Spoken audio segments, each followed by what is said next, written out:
Сум водел многу заеднички битки со вас, драги браќа и сестри битолчани, но оваа ми е најтешка. Напиша кумот на прерано починатата Јана од Битолско, Игор Петковски, кој под мотото Правда за Јана, за утре во 19 часот најави протест на плоштадот Магнолија на која битолчани ќе ја бараат правдата и вистината за смртта на 6-годишното девојче. И додека се чека извештајот од обдукцијата, која треба да ги даде одговорите, семејството, роднините и пријателите на Христовски, кои го организираат протестот, велат дека имаат за цел да го насочат вниманието кон македонското здравство. Низ времињата наназад сум водел многу заеднички битки со вас, драги браќа и сестри битолчани, но ова ми е најтешка, најемотивна и неопишлива, жална и болна.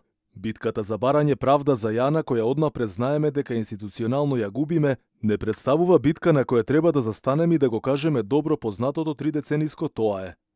Туку да се обединиме, да се видиме сите среда 29.3 на плоштад Монголија во 19 часот, да кажеме заедно сме посилни, дека нашиот кренат глас е наше право. Тоа е наша појдовна точка која треба јасно и гласно да кажеме доста е.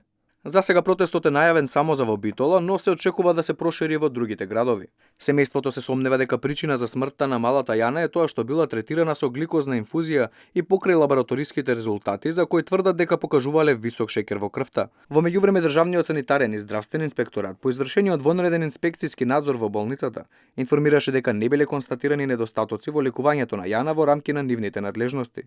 Инаку Јана почина минатата недела на детското оделение во Битолската болница каде била донесена со симптоми на настинка и повраќање.